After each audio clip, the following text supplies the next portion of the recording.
How you know?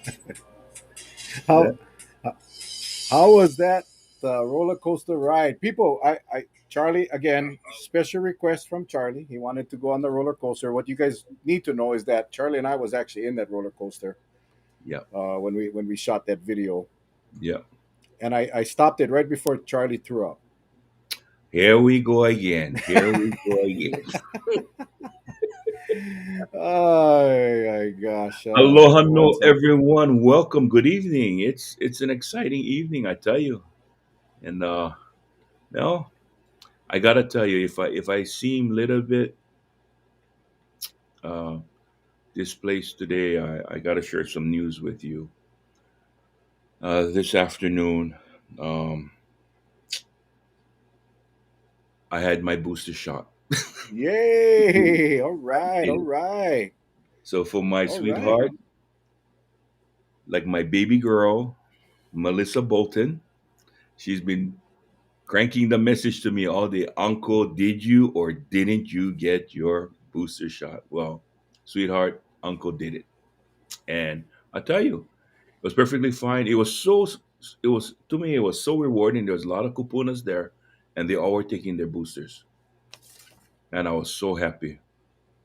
And it was like a reunion because a lot of people from the west side of the island of Kauai was there. Former liquor director, I believe, Mr. Honma, he was there as well. So he and I got to talk a little while, and it was just a nice feeling to see people taking the safety precautions that we've been talking about for so long. So it was a nice Well, nice. congratulations and thank you Yeah, for sharing. I know thank you. a lot of people waiting for their time. Like myself, I took Johnson and Johnson, so I gotta wait a little bit. I gotta wait a little bit to for that booster to come out. But yes, I'll be first in line, or whenever they tell me I can. You know the only difficult thing about the Johnson and Johnson. You ever thought about it? When you take the Johnson and Johnson, how do you know who's Johnson and who's Johnson? Johnson depends which one you're talking about. Is it the first Johnson or the second Johnson? That's what I mean. I don't know They because were they were triplets actually, Johnson and Johnson, but it didn't fit on the Q-tip label. You know the Q-tip box, Johnson and Johnson. It didn't fit, so they the poor triplet. oh boy. Yeah, yeah. Melissa is excited. She's proud of you. She's stoked. I hope she's that excited when I get mine, because Oh, you know the whole production, Charlie. You know you everybody and knows. needles. I will Yeah, go me, there. I will go there and cheer you on. You just tell me when, and I will be there. And I you promise I know won't laugh too loud. I promise. Melissa going, but you listen. I today is a little different because I fully understand the importance of the vaccine and the boosters as much more than I did when I took my first shot. So it's not going to be as bad. I just, it's the anxiety, Hmm. and it's a true anxiety when, and people that don't have an anxiety or a fear of needles would never understand. Right? And that's why for the life of me, Charlie, I cannot understand why the news continuously Hmm. shows the needle going in people's arms. I don't think they understand what that does to people like me. And Hmm. for some people they think it's funny, I guess, but when you have a real anxiety about that, it's like I, I am not afraid of many things, Charlie. In fact, it's just needles and my wife. That's the only two things in this world that I'm afraid of. Well, And and let me tell you this. Someone asked me, how's my arm? I'm perfectly fine because I requested and I took the shot in my okole. I there we go. You know, Charlie, we have a former first lady, business yes, executive, yes, governor, candidate for governor, sitting in yes. our green room right now, watching. She can see us, Charlie. She can hear us. And I bet she's laughing right now. She is. I can see her laughing. We can see her. We cannot hear her, but we can see her. She's cracking up. Her makeup is going to run, and then she's gonna have to go put on makeup before we bring her on. Go easy with the jokes until later, okay? Oh, okay, okay, okay. I saw the Okole needles, and when I got my Johnson and Johnson, they said, "You want it in the arm or the Okole?" I said, "Okole, of course." And then they brought out the Okole needle. I said, arm, arm, arm, arm, arm. I want it in the arm. Get that thing away from me. I told you the story, Charlie. I almost passed out Yeah. waiting in line, you know? And The anticipation. That's, but oh, I tell you, the nursing staff at KVMH, they need to be commended. I was talking to an individual that I worked with when I had the security contract there. And while she was distracting me, the other person was delivering the shot. And by the time I realized it was, I said, "Yeah, I waiting." She goes, "Uncle, it's all done already."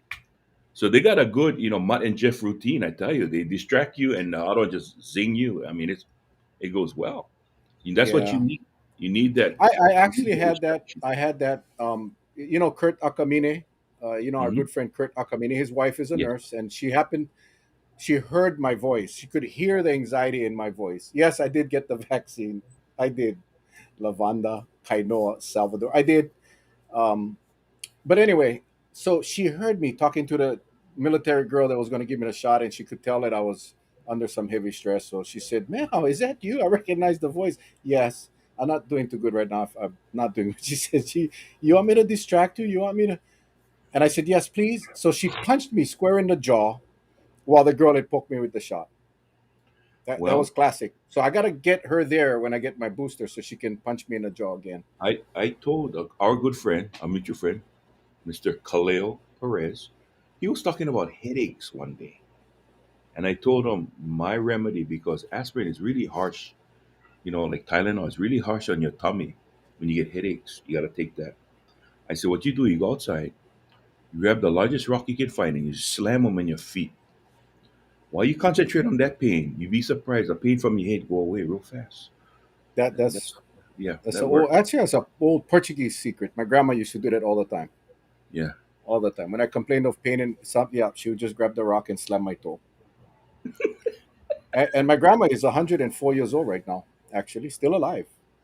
but did Melissa says she? I served, huh?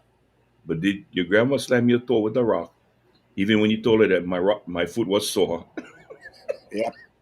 That's why I scared of rocks too. Sorry, add that to my list. Rocks. I scared of actually grandma, my old Portuguese grandma.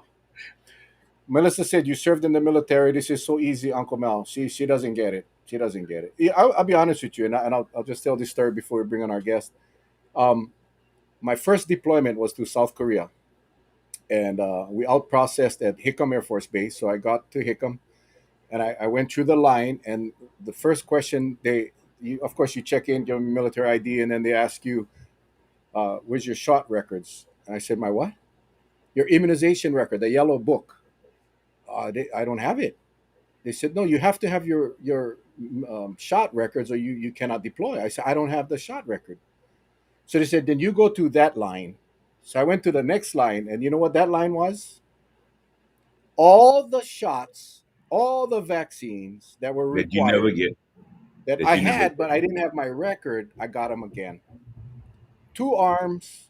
I think I had gotten 12 shots. I was sick. 17-hour flight over to South Korea. I was sick the whole way. But I tell you what, I was totally immunized. And these guys complaining about boosters and FDA approvals. I think I got vaccinated with things that weren't even approved, but I'm still alive. I'm still alive. And I sure as hell don't have COVID. So anyway, so that I think probably contributes to my anxiety for needles. But anyway, guys and gals and ladies and gentlemen, thank you for joining us tonight. We have a very special guest tonight. And I know you've seen the posts. Now is a good time to share your press the share button. And by the way, we are on Facebook, we're on YouTube, we're on LinkedIn, and we are on Twitter, all live right now. So whatever you're watching us on, make sure you go ahead and hit the share button.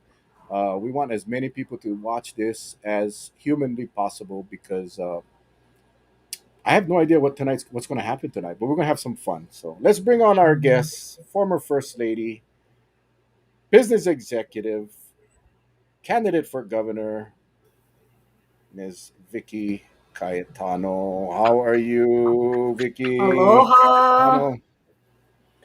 Aloha. How are you? I know you could hear that whole nonsense, and Was very interesting, actually. Not nonsense. I gotta admit, I'm like you. When it comes to needles, I make such a big fuss out of it. It's not gonna hurt now, yeah? It's just gonna be a quick poke. Can you give me a warning? Can you count down 10, 9, 8? I mean, it's just like you say, the anticipation. And it's so embarrassing. You don't feel anything, yeah? Yeah, that's the thing when it's all done and it's like, golly, man, I stressed out for nothing. For really some of those shots I got in the military was very painful. But this COVID, this Johnson and Mhm. Johnson, from what I'm hearing about the Moderna and all the vaccines that the Pfizer, for the most part, I have not heard from anyone that said it was sore until the next day. But so what?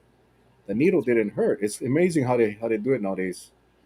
Yeah, yeah. So I don't know. I think, can you see the comments, Vicky? Are you able to see the comments from on your screen? Let me see. But I thank you so much for having me on.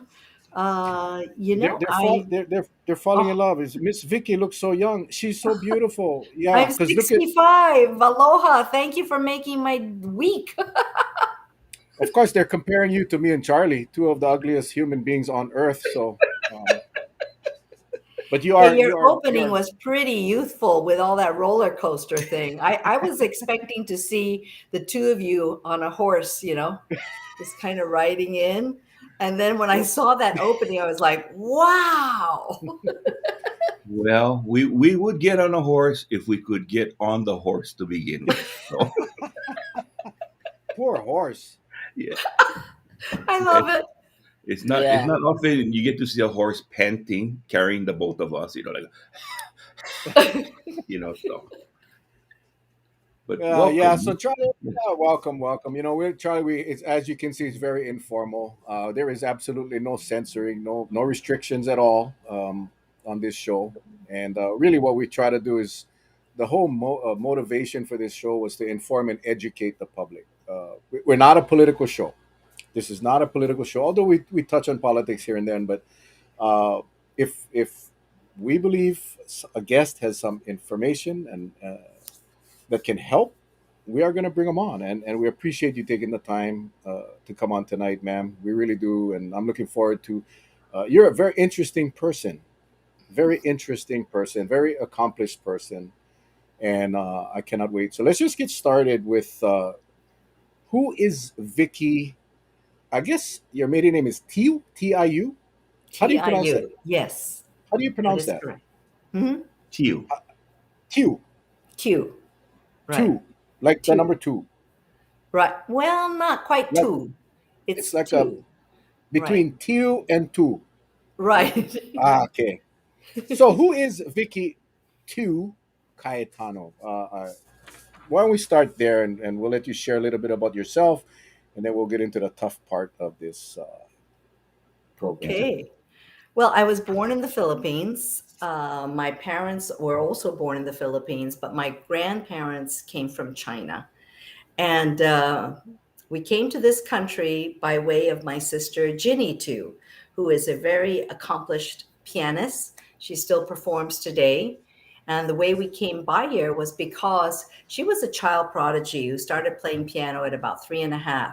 And she played by ear. So everything that she heard that my dad would play, she would play. So we had some friends from the States who were visiting, and they knew Ed Sullivan, and they heard Ginny playing, and they didn't realize it was her. They thought it was a radio. And then when they saw her, this little 5-year-old girl playing away, they were just blown away. And so they took, back then it was just the old style, recording, and they sent it over. And the next thing you know, they asked my mom and dad to bring Ginny. What was supposed to be maybe a few months trip ended up with the whole family coming to this wonderful country and starting our lives as immigrants here. And I think about that a lot, and I feel so privileged to be where I am today. But I really think of the generations before me that's made it possible for our family to be where we are. I think of my grandma. So I want to take you back to my grandmother who went to the Philippines as a picture bride. But she had tiny bound feet, and she could barely walk. And I think about her life because after World War II, grandfather died, and she was left with 10 children to raise. The youngest was 2 years old. And, I think of how a woman could live in that time with what she was facing, no spouse. Philippines was very badly impacted by World War II, and a young child and nine others to raise. And, she not only survived, she made it possible for my dad, and of course, then me as a beneficiary, to go on to become, you know, productive community people who built their own businesses. And I remember when she lived with us in this country, and I was always very curious. And I asked her, because I wanted to see her feet. She would never unbound all the tape around it. But she told me, I asked her, what was it like when your feet were being bound? And she said, oh, in Chinese, she spoke to me. She said, I must have been about 5 or 6 years old. And I just remember thinking to myself, they may be breaking my bones because that was part of the process, was to break your bones, but they will never break my spirit. And I remember that, and I still do to this day. So through all the most difficult times I might face, I say it's nothing compared to what this woman did and overcame so many years ago. And so we came to this country on the coattails of my sister Jenny. And I came to Hawaii about 38, 40 years ago now. I've been living here. Uh, I came here because I got married and had two children. The marriage didn't work out, but grateful to have my two children who today have four children of their own. And so I'm a grandmother of four, and really enjoying seeing them not only grow up to become productive adults, but to enjoy my little grandchildren as well. Started the business, United Laundry, 34 years ago. It was the vision, really, of Masaichi Tasaka, who was then the president of Kuakini Hospital. And his idea was to start a laundry for the hospitals. But he explained to me that every time he tried to do that, somehow the hospital gridlock would get into play about who's going to run it. So he decided he'd get an outsider to come in, start the laundry, and their contribution was, obviously the initial capital, but then all the linen from the hospitals. That intrigued me, but frankly, I looked at Waikiki. And as an entrepreneur, I thought to myself, why would hotels want to do laundry on prime Waikiki real estate? So, if we can do healthcare, we can do the hospitality. And so we started with 25 employees 34 years ago. Some of them are still with us to this day. And pre-pandemic, we've grown to 5 locations and about 1,200 employees. So from humble beginnings, a lot of hard work. Laundry is not an easy business, um, but it takes a team of people. And I'm so grateful that we have a wonderful team, and we've grown and grown through the years. And through everyone paddling in the same direction, we've been blessed to be where we are today. And I just feel really fortunate. Along the way, I got to make a movie with Elvis Presley. It was called It Happened at the World's Fair. And this was in 1962 in Seattle, Washington, based off of Seattle World's Fair. My sister Ginny was supposed to play that role of Sue Lin opposite Elvis. But what happened was she had already been contracted to perform for the late President Kennedy. And my dad knew that I could not play the piano. And so he had Ginny play the piano, and then he sent me to take over this role. I was 6.5 years old, and it was really a hard time for me because I had no family with me, but I did have Elvis for about 3 months. And so it was a wonderful experience. And actually, one of the other actors was Kurt Russell, and he made his debut also in that movie. So it was really an unforgettable experience. It was a lot of hard work, but looking back, I wouldn't trade it for anything. Tonight, right after this show, everybody's gonna go look for that movie on Netflix, wherever it happened at the World's Fair. We're gonna be looking for you, Sue Lin, right? Yes, yes. To this day, I get residual checks. Really? But think about it. That's 50 something years ago. It's not much, but at least I could probably get a Starbucks coffee with it. But Wow. Yeah, that's my mom. Was a fill-in, real quick fill-in in the movie Blue Hawaii. She was working at Coco Palms at the time, and they needed someone to drive the jeep into the lagoon. And they picked her out. She was working, and they got her in the jeep, and she drove the jeep into the lagoon. I don't think she had any residuals out of that, but that's pretty cool. Pretty cool. and then fast Amazing. forward many years later, I meet my other Elvis, Ben. He So looks like we Elvis. He really does look like Elvis. Yeah. So, well, yeah, a little bit of a different interpretation, shall we say. But no, my husband's very special, and we met at the Honolulu Club. That tells you how long ago that was, when we were still working out. And, uh, and then, as they say, the rest is history. I think having the privilege of serving as First Lady is something I'll never forget. And one of the things I remember he told me shortly after we got married was that he had promised that he would like to have Washington Place go back to the people of Hawaii. Of course, we were living in it at the time. And so I quickly, realized with the economy at that time was very difficult. I didn't think we were going to get funding from the legislature. So we went out and raised private money and built the new governor's residence, Hale Kia Aina, and Washington Place is forever a home for people to come and visit and to entertain visiting dignitaries. Wow. Wow. Wow. Wow. Amazing. Can I ask you this? This has been on my mind now, knowing that you'd be a guest tonight. But I can remember you in many of the different events that you attended with your husband, and a lot of people said that they use the word classy.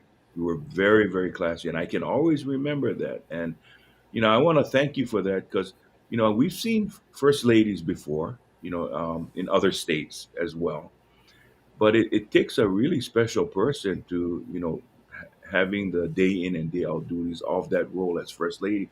And I don't think anyone realizes that when you take on that role, you figure the focus is on the governor. But then there's that role that you play. Can you tell our viewers tonight the different events you've attended and what role you played towards those events that you had to attend? Well, I think that a first spouse is really privileged to do a lot of the things that the governor would like to do, but doesn't have the time to do it. So much of my work was supporting the nonprofits. So whether it was ringing the kettlebell for the Salvation Army, or feeding, going out Thanksgiving Day to help feed the people with the turkey lunches and dinners. It's really an opportunity to help the community.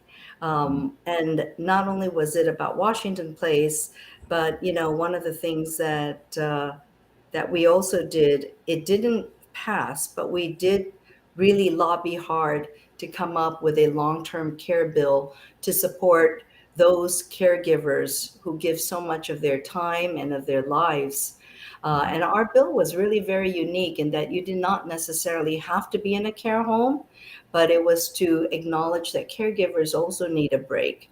And so it was a $70 a day benefit for, I think it was 2 years, mhm. and basically the cost of $10 a month.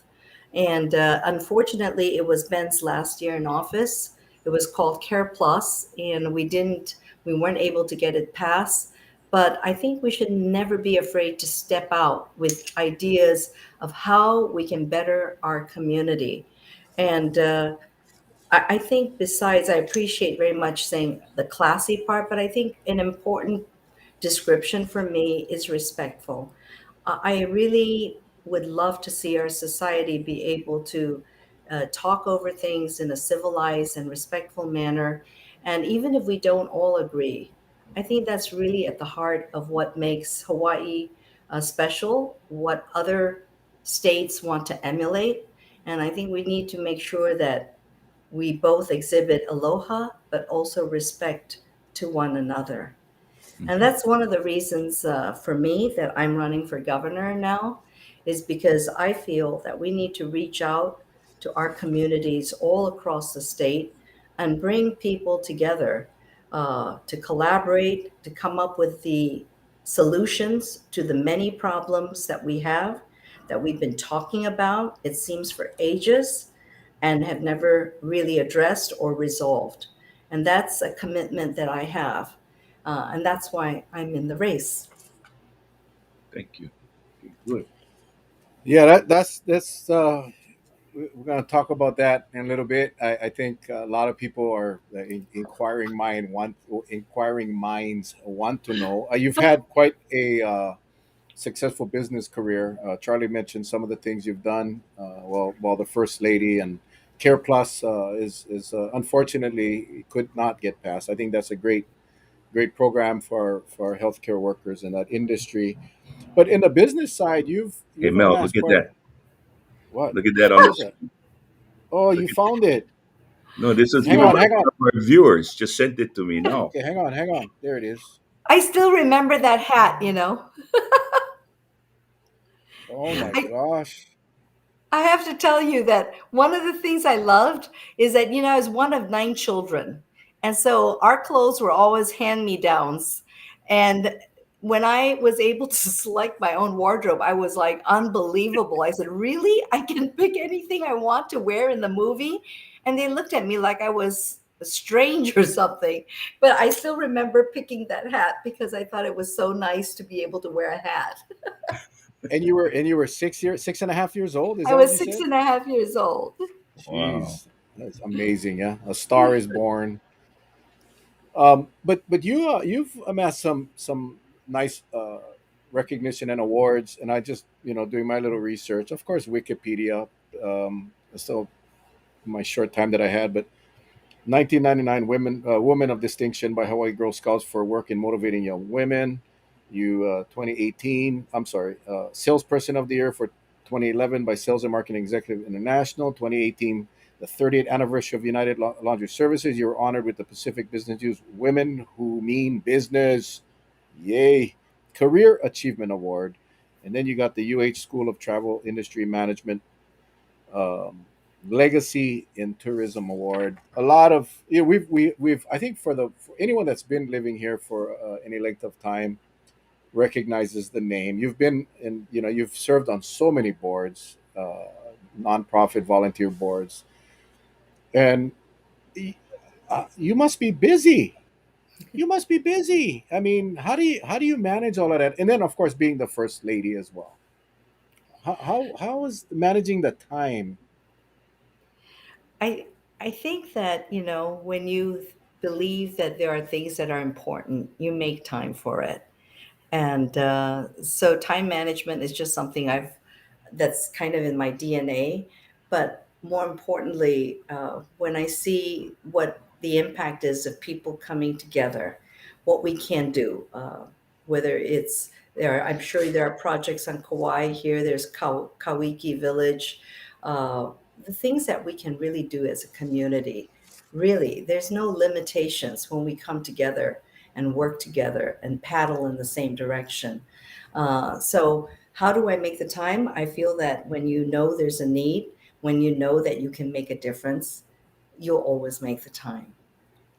Mm, Oh, very good. Very good. awesome. All right. Let me ask you another question, and this pertains to your bid for governor.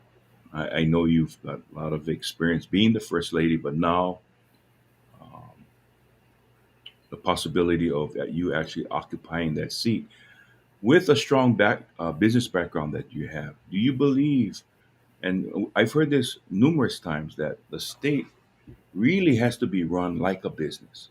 It's been at some points it was, and it backed off and it came back again. What do you think would be the important things that you would like to see if given an opportunity to be the next governor? What would be at the forefront for you? Well, I certainly understand, that business is different from government. I mean, the constituency is different, the mission is different. Public service is to serve the people.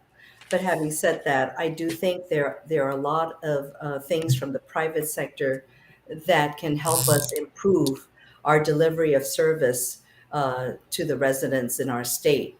For example, one of the things that I really long to see more of is a culture of transparency, accountability.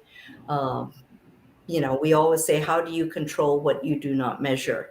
And so, if there's no benchmarks or no means to measure productivity or waste, then how do we know how well we're doing? And I believe that at the heart of most people, the majority of employees, government, non government workers, everyone really, the majority of people want to do their best. But we need to put in place the systems to help them to manage and operate more efficiently and to be able to measure their progress or lack of progress. We're all in this together, but I think that the word accountability is something that for me as a taxpayer and as a resident, I believe that's something government needs to be able to deliver. Thank you. That is so bizarre because on my trusty old whiteboard,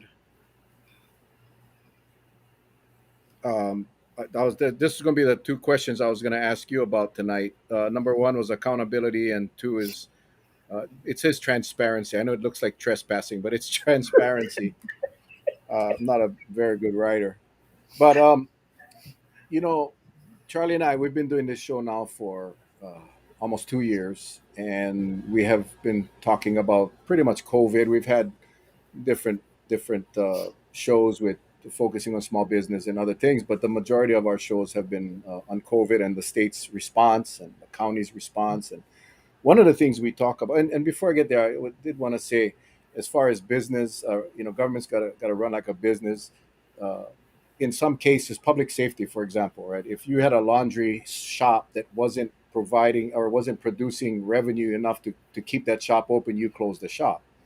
In public safety, if you have a fire station in an area that gets very limited calls, you cannot shut down the fire That's station. So, in some aspects, we cannot run like a private business, but in for most, generally speaking, accountability, transparency, which are two of the things that Charlie and I has been talking about as it relates to COVID, with the transparency, we have been receiving a lot of mixed messages from all over the place. On every county, every island, the state comes out with one message, and the counties come out with another message. What's your position? You already mentioned transparency is important. How would you uh, ensure that the state would be transparent with its people, and so all of us can understand really what's happening on a day-to-day basis?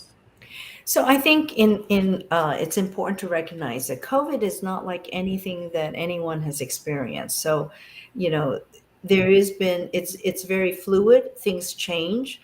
I think it's important to communicate that, but I think at the heart, I feel of communication is to acknowledge if we've erred in things that we've said.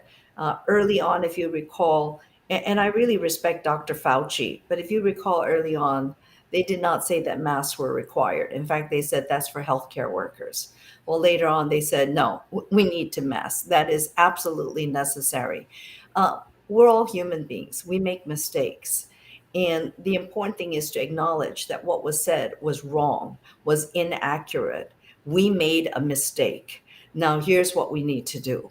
And so I'm not sure why sometimes that seems so difficult for people to acknowledge. But if we've erred, we should acknowledge it and we should move forward and focus on fixing our problems. So, the other thing I think that's really important, personally, I feel that there should be a statewide plan versus county by county. I think that all the mayors should absolutely be weighing in on this plan. Don't get me wrong. I think they need to be part of that discussion. But I think it's very confusing for residents and visitors when it varies from one county to the next. And I really have to question too, how logical is that? Help me understand why Big Island has one set of rules that's different from Maui. Or are we just reacting to the caseloads on that island for that week, which I don't think is a proactive, well thought out plan that will keep us all safe in the long run. Wow, perfect. I think that's a excellent response. Now let's take, for instance, what you just mentioned pertaining to uh, the plans that have been developed county by county. I agree that when someone is arriving, say they take a direct flight into the Big Island, right, and they go island hopping. Next thing you know, they go over to Maui. It's a totally different set of rules, right? We've had much success here and this is a COVID question, but if given the opportunity, and heaven forbid we have another pandemic, and if you are elected as governor, what do you think you would do to make things, one, more transparent, and two, understandable for all? Because it seems like so many times we had two different sets of messages, sometimes three, one from the Department of Health, one from the governor, and one from the lieutenant governor. And it kept on getting skewed in such ways that it got to a point that a group of individuals, and sometimes you can't blame them because of the confusion, they just said, you know what, I'm not going to wear a mask, because it's almost as if they can't make up their minds. So why wear a mask? And that's, to me, I think what catapulted that whole issue about people not following the rules, even though there was evidence that the numbers were growing, because they counted on the fact that, well, government's message is conflicting. What do we believe? What do we do? What would you do if given the opportunity as So governor? I think that we need to recognize that the governor is the leader of the state, and the Department of Health is the department that is tasked to provide the information that is science based, that needs to be at the root of all the decisions. It may not be a popular decision, and I don't like flip flopping in situations just to satisfy people. I think you need to absolutely communicate why we need to do this, which at the end of the day is to keep our residents and our visitors safe. In my opinion, this COVID is not going to go away. It will come back. There are other variants. And I would like to see Hawaii move into a new norm, shall we say, into a new norm in a COVID world. We cannot control what other countries and other states are doing, but we can control how we manage visitors in terms of the requirements to come in and our residents so that we can create safety here in Hawaii. And this will allow us really not to have this roller coaster ride of lockdown, open, lockdown. We came very close to lockdown in August, given the cases that really strained our healthcare system. And so we don't want to do that. In order to do that, my feeling is suck it up. This is the new norm, and this is what we're going to have to do. And it's vaccinate. If you don't vaccinate, then provide a negative COVID test twice a week. It's going to be like your Starbucks coffee. It's going to be a routine if you choose not to vaccinate. Um, and I am told by talking to people in from the science part of it that producing negative COVID tests weekly, twice a week, is really as safe as being vaccinated. In fact, as we know, there have been some breakthrough cases for people who are vaccinated. So even though I'm vaccinated, I wear my mask diligently unless I'm alone in a room. So the masking is not going away. We need to accept that. I support the vaccination passport for entry into restaurants, gyms, bars, events. And for employees who don't choose to be vaccinated, then they need to have a COVID test twice a week. Rather than this, trying to convince them to get vaccinated. There will always be some people who don't want to be vaccinated. And I think it's created a lot of divisiveness in our community. And I think that if you give them that option to test twice a week, every week, or be vaccinated, it will help us start being able to focus on the multitude of other problems like affordable housing, cost of living, uh, economy, managing tourism. I don't think any of us want to see the tourism return without a definition of what tourism should look like. You know, it has to be managed better.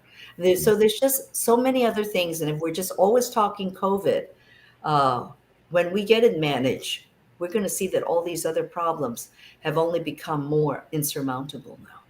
So we need to take these issues seriously as well and start creating a new sense of normalcy, keep us safe, and let's start talking about these other issues.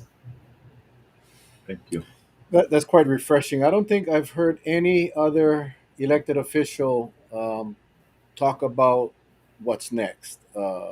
These other problems have sat, uh, I won't say dormant because the issues haven't stayed dormant. The issues, many of the issues, have become worse, like the houseless and the homeless and everything else. So, yeah, it's refreshing to hear you talk about. Hey, we got this COVID to deal with, but we also got a ton of other problems that we got to focus on, and we got to start having that discussion and stop using COVID as an excuse, which is it was Correct. pretty common. But one of the things that we need to be concerned about, and this is coming from a lot of the experts, until the world is vaccinated at a high rate, this COVID is going to constantly be a problem. Variants are going to be a problem because these variants are going to be developed and be spread, especially with borders being opened up now. And what is your take on testing? I know you mentioned that. I Charlie and I think we're both strong advocates for test, test, test. We need to test. We need to get an accurate snapshot of the virus that is here. Whether it's symptomatic or asymptomatic, we need to know what's here before we can actually control it. What's your position on let's say for the travelers coming into Hawaii? We once had a everybody had to test. Kauai, you know about Kauai, we opted out of the safe travels because we were concerned and we actually stopped the virus. But now, as people are coming in without tests, what's your position on incoming travel uh, and travelers coming in to Hawaii as it relates to testing? If you base on the science, the visitors coming into the state of Hawaii should have a pre-test before they board the plane. Okay, even if they're vaccinated. And if they're not vaccinated, then they on the third day, provided they have obviously provided a negative test, that's how they could board. Then on the third day, they do need to take another test. Now, the complexity of who's going to police this, who's going to administer this, is it going to be a self test? Those are the details that we need to work out. And this is where I believe it's important to bring people who are impacted by these decisions, uh, to bring them to the table and talk it over with them. It's not to say we're going to all hold hands and come to the same decision. That's not realistically going to happen. But people need to be at the table. They need to participate in the discussion. And then, as governor, you need to tell them exactly where they stand and what, with clarity, what the plan is going to be. But I believe that if we're going to be able to create a managed tourism that's not a roller coaster ride of, we have a cluster of people coming in, bringing this COVID, we need to create The testing, we need to have pre testing before they board the plane, even if they're vaccinated, and then a second test if they're not vaccinated. That will create the consistency and the certainty of a safe Hawaii for residents and visitors. There's just no shortcut to this. Okay, very good. Lot, lot of thumbs up in the comments on Facebook right now. I think a lot of people believe that pre and post testing is required. I was having a discussion today with a friend on Oahu and said, we could actually open up if we had proper testing in place, and I'm talking for everyone, residents or visitors. We could open up safely. Mm-hmm. Because we would be able to identify and isolate cases almost immediately, and therefore keep the Right. numbers way way down. And think for, we could be the safest place in the world. You can't control what's happening on the mainland or what those other states are doing. Therefore, in my mind, it's very clear. You have to control your border and make sure that the people who are entering here aren't going to spread the COVID to the residents. Then you're going to have another problem. And you should really prepare for other variants that could be even more infectious rather than have to come up with another plan depending on the variant. It's like after 9/11. That changed the way we travel forever. We take off our shoes. We no longer can go to the gate to greet our family when they leave. We can't do that. It's okay. We have to create a safe way to travel.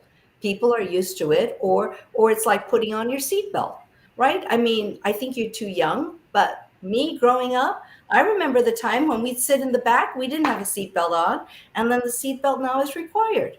So that's to save lives. You can't stop the accident, but it does help to save the lives. And that, if we can all just get around this and understand, we all have the same mission here. It's to save the lives of our friends, our residents, our neighbors, our family. That's what's at stake. There was sort of like a two-edged sword in what I'm about to say, and that is, if we can let the world know how safe Hawaii is, that just and we experienced this recently. That because when our numbers were really low, we had travelers coming from everywhere. I mean, and everyone thought in the industry it will take years before the numbers climb, when the years just accelerated within a few months. What's your take about the the industry now? Because here on Kauai, I think they have a really solid program because they want to protect some of the pristine spots on island.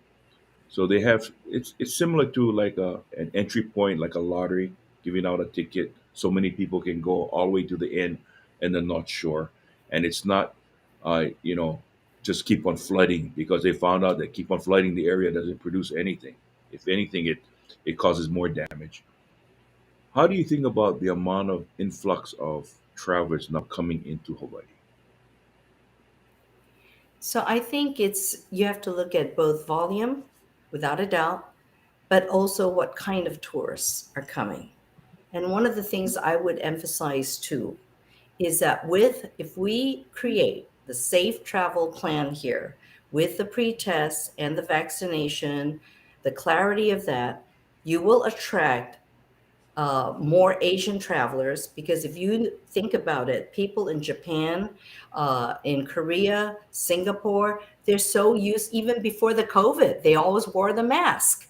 So they are the safe type of travelers, respectful, and they're also the kind of people who would be very attracted to come to a place like Hawaii, knowing that it's safe. So I think it's not only a numbers game, it's also making sure that the tourists we attract or who come here are better informed, educated to respect the AINA, to understand what they can do and can't do. And I like the restriction of numbers in certain places so that we don't have them overrunning some of these areas like your North Shore. Speaking of which, one of the things too that I feel we need to address, um, is infrastructure. The traffic, whether it's on Kauai, uh, Oahu, let's not even talk the traffic here, but really, it's just totally out of control. And people just sit in traffic, overly patient. And I feel like saying on their behalf, I'm so fed up and I won't take it anymore. Do something about this. We need to address that with urgency. Traffic. No traffic. There's no traffic problems. Ooh. I'm going to try and try to get some of our questions from our viewers. One of the questions they want to know about your feelings on the schools and the kids in schools. I know there was a lot of discussion about testing the kids, and what's your position as far as the schools and the teachers and the students? And I think it's the same plan: vaccinate or provide a test twice a week. Mm. And if you there you can't go. go for either or, for whatever the reason, then for the student, then we need to create an online option, or you can homeschool. I got this. It's going to be a tough question because you mentioned traffic on Honolulu. Um, we didn't prep you. We didn't send you a list of questions, so I'm almost hesitant to ask, but I'm going to ask because I see a couple of comments in the comments. The state is considering using TAT money to bail out the rail project. I know that's a tough project. It's a project that's in trouble. I fought hard when I was on the council to keep the TAT coming to our island so we could use those funds to take care of the impacts that are created by the visitor industry. What's your position on the TAT and using that money, the city and county of Honolulu using that money for rail? Don't throw good money after bad.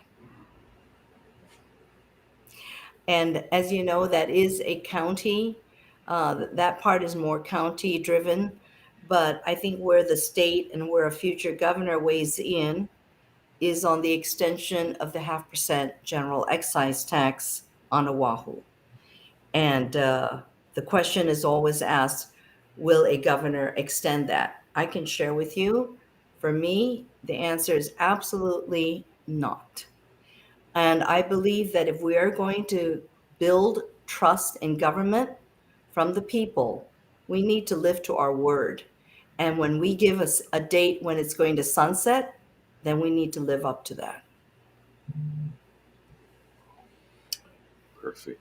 I tell you, a lot of thumbs up again. A lot of thumbs up, and that doesn't impact us here on Kauai because we don't. Although Right.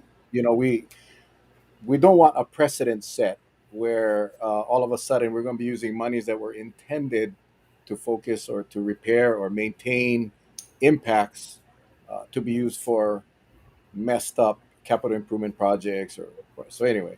Thank you for that. That's refreshing as well. People are surprised. I don't think they expected this out of you. I'm seeing a lot of good comments. I hope you can see the comments, but I just want to share with you that I'm really impressed with how you folks have managed and handled COVID through this whole time. And I think, if anything, what you folks have done, though perhaps some would say is overly conservative, really showed that you kept people safe. And I applaud your mayor. I respect him a great deal. I think he's done an outstanding job in really taking the right position, not for political gain or, but just because it's Pono. And I really admire that. And by the way, he comes from the private sector too. Yes. yeah. Yes. He's not a lifetime politician. Now let's kind of switch gears and talk about diversification. We've the industries that Hawaii is known for is their tourism industry.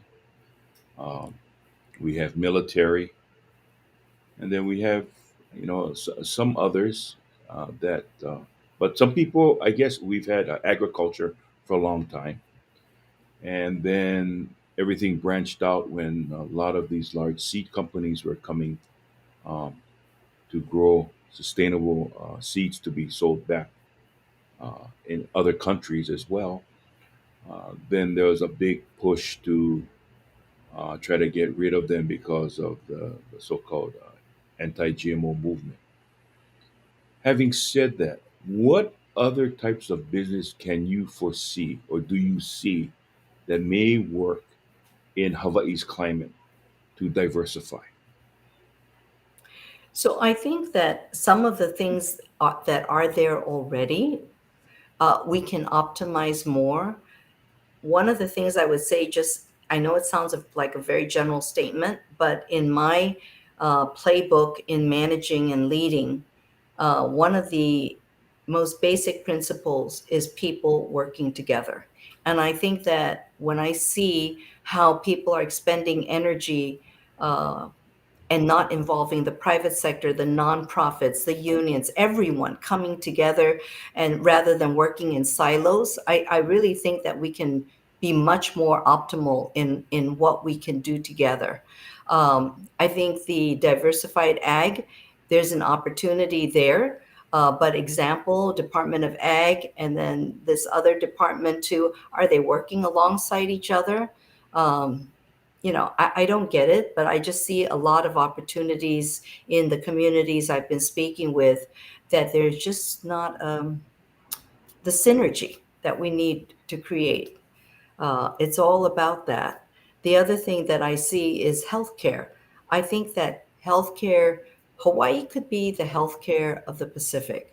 For people who are flying to the West Coast or even to MD Anderson in Texas for medical treatment from Asia and just bypassing Hawaii, why can't we be that healthcare center for these visitors and create that a very important industry profession that also has better paying jobs than just the service industry?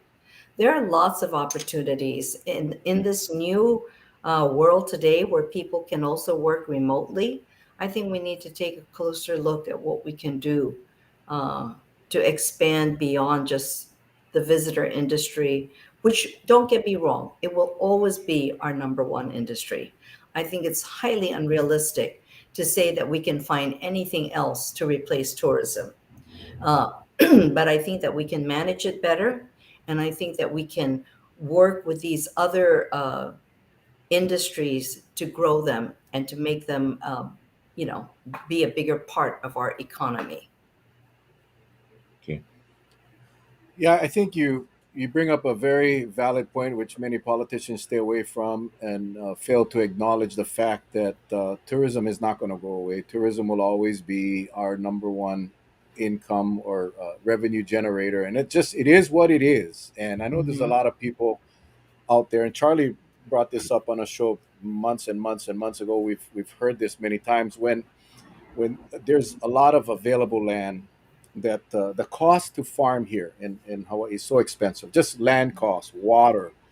But there is no long line of farmers waiting to go lease these lands to farm because of the cost. So, absent um, miracles from happening where lands become cheap, and although the state does have a lot of land, we got to acknowledge the fact that tourism is going to be the primary industry for Hawaii. We're a destination, but managing, I think one of the things that I observe in all my years is that there's definitely a communication issue between different agencies in the state, whether it's HTA or the planning, all of the different agencies. The communication isn't where it should be. Would you agree with that, or am I kind of off Absolutely. base? No, you hit it right on the button there.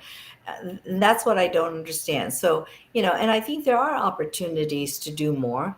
And I think that a leader who has a different perspective is our best shot, frankly, at looking and developing some of these other industries by being more entrepreneurial in how we view things.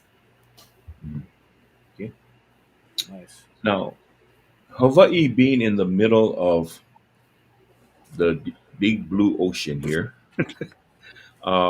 This question has come up many times. Do you believe that the Jones Act and the way it is written now, do you believe it hurts Hawaii or it helps Hawaii? Because there it seems like there are a lot of restrictions, right? So what's your feeling about that? So I think that it's not as simple as hurts or helps. And I certainly need to know more about it. I will Mm, say that I think this was written at a time when uh, we were at a different time, different economy. mm, I think things have changed. And I would beg the question to say we need to revisit this and see if it's still needed. And I just think that we need to keep an open mind to everything we look at in order to tackle some of these long-standing problems. You know, when I see young people leaving for the mainland, I ask that question: if the future of Hawaii is leaving Hawaii, what kind of future does Hawaii have? I mean, it should be very concerning to all of us. You know, my son's classmate had a baby shower. My son's classmate lives in Vegas. So this past weekend they had a party. They had a shower, a baby shower, and my son played football. So almost his entire starting defense from high school showed up. They took a group picture. All but one lives in Hawaii. See? My son and daughter both live in Oregon. A couple of them live in Vegas, one in California, one in Texas, and how are we going to fix that? What we're seeing right now is quite scary. We're seeing outside money coming in, buying real estate, buying homes, sight unseen, paying more than the selling price, the asking price. Our kids are being just completely kicked out of mhm, here, and that's a problem that I don't know how we fix. I mean, I do, but I think it's unconstitutional. But I mean, what do we do? How are we going to fix this? These kids, once they leave, my son and I don't have grandchildren yet, but they're going to be Oregonians. They're not going to be Hawaiians, from Hawaii. And that's sad. And we see this just happening every single day. It is. And I think you have to tackle three things. One is the housing, cost of living, but also job opportunities. All three have to be addressed. And this is what I would share with you that I think is missing today. We need to connect all the dots to fix our problems. And that's something that's been that I look at my track, I ask you to look at my track record, and that's what I do. It's connecting all the dots together. But it's not just one. One will not do it. We need to address the housing, the cost of living, and then what opportunities they have here. okay. I have a Cool. question from a viewer, and it involves. Well, I'll just ask a question. He wants to know about improving DHHL to get Hawaiians in homes and get Hawaiians on the waiting list in homes, because it's always been an ongoing topic because of the wait list being so long, and some people not even passing away before they could even get on that land. Um, can you comment on that? So this is what I believe he's referring to the Department of Hawaiian Homelands, Yes. one of the state agencies. And, I recognize that as a problem, but I don't know enough about how to fix it. But I would say that we need to fix this. It's been 6 weeks since I announced my candidacy. Hmm. And one thing you're going to find about me is I'm not going to BS and give you an answer that is just all fluff. It's been like this for a long time. And I think we need to have the determination and to fix this and to think of how this is what I mean about we have to think outside of the box to fix these problems because thinking the same way for all these years hasn't gotten us very far. And so we need to creatively look at how we can tackle these problems with urgency. I also think other issues to the Native Hawaiians would be issues such as the leases with the military. I know that's sensitive. That is something we need to take a look at. We want to be a good partner to the military, no question, but we also want there to be a fair partnership. You know, you started off by talking about transparency and accountability, and I think if those are the pillars of any organization, whether it's private or government, if that becomes the pillars, that becomes a foundation, then we're on our way to resolving some of these issues. I think what's lacking right now, and it has been for a very long time, is that it's the accountability. Um, we have no problem kicking cans down the road. We have no problem. I've watched Senate hearings. I've watched House hearings. I've watched many different uh, public hearings, and there is absolutely no shortage of reasons why we cannot do things. There's always a really really sound explanation. And what's interesting is the same person or persons are saying the same things 5 years, 6 years, 7 years in a row. No accountability. I sense that your administration would hold people accountable and make sure that they're constantly moving in a direction of resolution. Does that sound fair?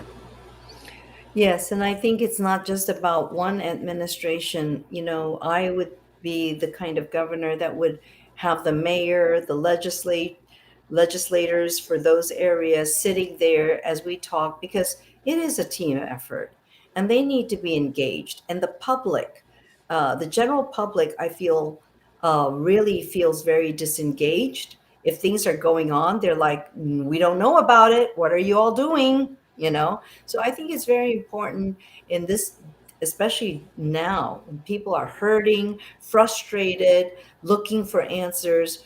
We need government that is not only transparent, but visible and engaged with our communities, the communities that we have been elected to serve.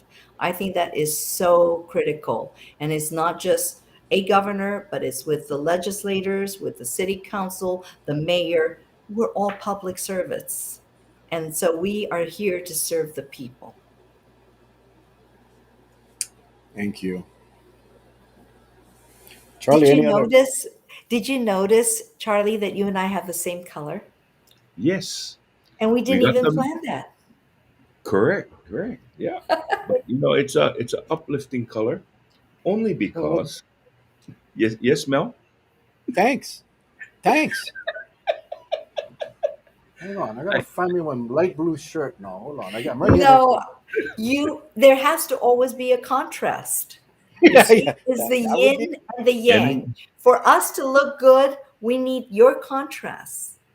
Okay. And so that's why we're looking good, the three of us. Yeah. so Great, the you see great, the blue great, here, the blue great here. recovery. Great recovery. I blend in with hers, and you see this darker part, Mel, right here. Yeah, It yeah. blends in with yours, so that's why everything funnels down. So it's all blended right. Yeah. Another good recovery. Another good recovery. Awesome. You two make you. You guys are yings. I'm the yang. Wow. I really. I what? This is. You know what? Watch what I can do. Bye, Charlie. Boop. See, I can do that. I have the power of the button. Oh, Oh gosh, that hour went by quick. There's so many questions. We may have to bring you back on later on at another time. But one of the things and I'll obviously ask you to. You'll have the floor and you can talk whatever. They're telling me to change my shirt. Look what you guys started. They're telling me to change my shirt. Come on. Anyway, we'll obviously give you some time to have a closing comments. But one of the things that I want you to address or ask you to address is, look, people are asking. I will make phone calls and I'll volunteer for you. we'll she will be giving you contact information. Um, in her closing comments. But Cayetano, Ben Cayetano, former governor. Some people like him, some people don't. That's like some people like Charlie and some people don't. It seems like everybody loves Vicky though, but there's a hell of a lot of people that don't like Mel and some that do. How are you going to assure the people that you are not Ben, that you are Ben's wife, but you are independent? What would you say to that person that says, "Oh, you just running so your husband can be back in the governor's seat"? What would you tell that person? Well, I think it's all about getting out there, like this wonderful last hour that you've had me on. No, he's not behind me. Yes. I think when people know me, and I mean, when I met him, I was already running my business. Uh, we're very different. We share similar values, but our styles are uh, totally different, one from the other. Also, if you look at our experience, I mean, he was in public office for 28 years. This is my first run. So I think if you look at our background and style, and it's not to say one is better than the other, we're just very different, but we're also two independent people who love and respect each other, but who also respect the differences that we have. My husband, God bless him, he's going to make 82 in November. He is a wealth of institutional knowledge. You know, I think this is very important to recognize for those in the private sector is that it is different in government. And so when people ask me, what would your fifth floor administration look like? I don't have names. I'm not that presumptive, but I will say that it would be a combination of people who have knowledge of government works, but also people from the private sector, the nonprofit. Is going to be a very diverse group because I think diversity reflects what Hawaii is all about, and we do come these different backgrounds really complement each other to create an administration that serves all the people of Hawaii. But that's what the administration would look like. It would be a combination of people with experience, but also a lot of people who have new ideas, because I think that's the blend that's going to create the success that we need. Well I, said. I feel like really refreshed, Charlie. I don't know about you, but it's like so many refreshing Very. moments. I like I to, agree. I agree. Any other questions, Charlie, before we turn it back over to Vicky for her closing No, you comments? Okay. pretty much answered a lot of questions tonight, and I very Yeah. grateful. Very grateful. And please go back and check out the Facebook feed because the comments. I think you'll really like the comments. So, Thank you. what's your closing thoughts, there, ma'am? What's your closing thoughts? No, I just want to thank you for having me, for giving me this opportunity to talk to you and to all your viewers. You know, I've been to Kauai twice in the last month. It's what you folks have there is so beautiful and so special. You know, every island is different. But when I went back, it's been a long time, and I was like, oh God, this place is as beautiful as it, ever has been. The traffic is notorious. It needs to be addressed, but we need to keep Hawaii the special place that it is in this middle of the Pacific Ocean. We need to bring our young people back. We need to create opportunities for them. And we need to make sure that our middle class is not decimated by inaction of government to address the problems that they're facing. That's one of my biggest concerns. We need to make sure that we take care, because this is the core of our community. It's that middle class group. We need to make sure that they can live and thrive in this beautiful state that I love very much, like all of you. Thank you. Contact information. You have a website. You have. How can any of our viewers reach out and see, find out more info? I would assume you have a website. Yes, Go ahead. www.vickyforgovernor.com. Please look us up, and there's ways to engage with us on it. I'd be very grateful if you took the time to just look at it. Mahalo. Okay. VickyForGovernor.com. Awesome. All right, Charlie, what's your thoughts, my man? Well, as always, I like to thank our special guest tonight, former First Lady Vicky Cayetano. Thank you very much for joining Mel and I, as well as all of our viewers. You were really a breath of fresh air, just straightforward, and that's how Mel and I like it. Just we toss it out there. If you can answer, fine. If not, you're straightforward and say that you're not going to shoot any BS. You want to make sure you dot your I's and cross your T's in what you tell the people. Uh, what I found out is that ladies and gentlemen, in this hour, uh, I knew a little bit about Vicky Cayetano.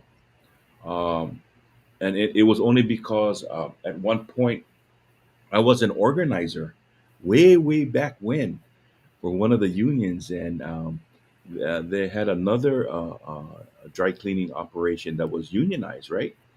Back in the 70s, and so we looked at some of the operations on Oahu, and then we saw that how you can tell when an employer really treats their employees really well. You can really see how the employees embrace that operation.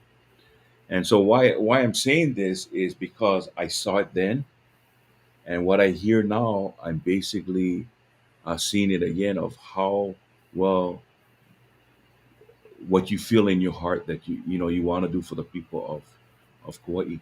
I mean Hawaii, I should say. And I know that there's many other candidates out there, and we're probably going to hear from them too. And we'll give them the chance if they want to come on and share themselves. But I think for tonight, I am really touched by the responses you gave, and so I can't thank you enough.